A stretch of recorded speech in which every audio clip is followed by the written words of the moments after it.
The most exciting play in football has got to be the Hail Mary pass. I mean, imagine, there's seconds left on the clock. The quarterback is dodging tackles left and right, and then he launches the ball as hard as he can. It flies through the air. The receiver leaps up, grabs the ball, and then lands in the end zone for a touchdown and a miracle victory.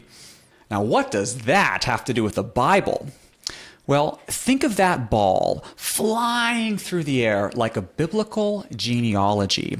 A genealogy which reaches down, down, down through history, or down, down, down a football field, looking for that one offspring, the seed of the woman to whom the genealogy is pointing. Who is going to catch that pass? Well, if Genesis, with all of its genealogies, is the quarterback, then Ruth is the wide receiver. And Ruth is going to catch that pass with a genealogy of its own in Ruth chapter 4. But it's a genealogy which makes absolutely no sense.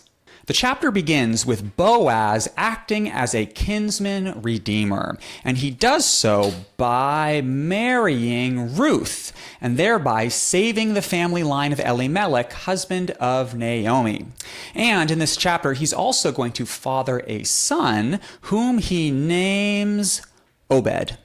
Okay, let's be honest. Do we really care about Obed?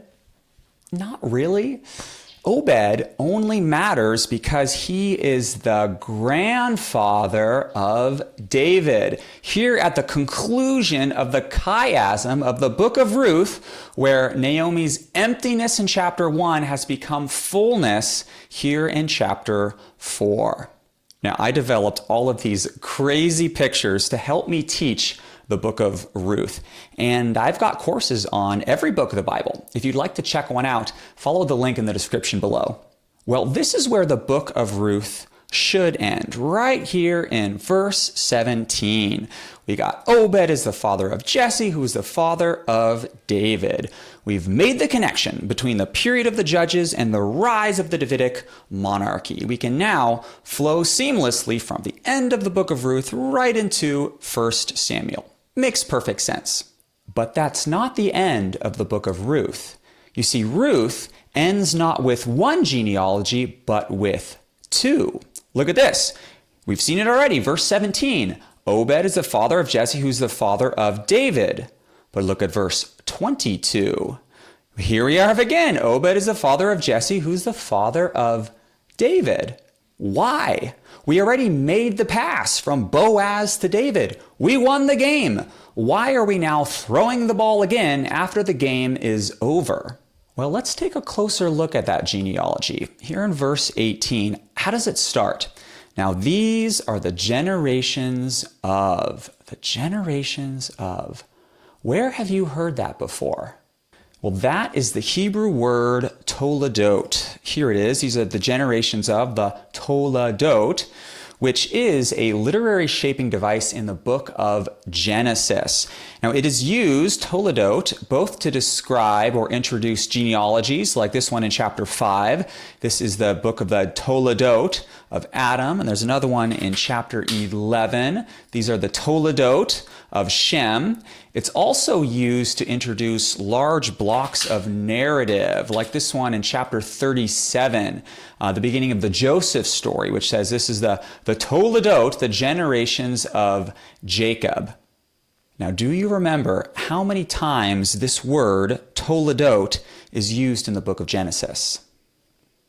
10. 10 times in the book of Genesis, and then once more in Numbers chapter 3, making Ruth number 12, signaling that this genealogy in Ruth chapter 4 is carrying forward the promises made to the 12 tribes of Israel in the Torah. But it gets even crazier than that. How many people are in that genealogy in Ruth chapter 4? Look at this. How many people are in this genealogy? We got Perez, 1, Hezron, 2, Ram, 3, 4, 5, 6, 7, 8, 9, and 10. 10 people in the toledot genealogy in Ruth chapter 4. Now, there are only 2 other 10-person genealogies in the Bible. Can you guess where? Genesis. Specifically, Genesis chapter 5 and Genesis chapter 11. These are two genealogies which trace the chosen line from Adam and his 3 sons to Noah and his 3 sons, and then Abraham and his 3 potential heirs. You remember Eleazar is his servant and potential heir in Genesis 15. And now from Adam, Noah, Abram to David.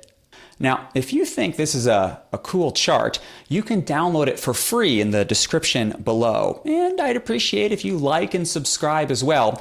Know that I release new videos on another Bible chart every week, so you don't want to miss it.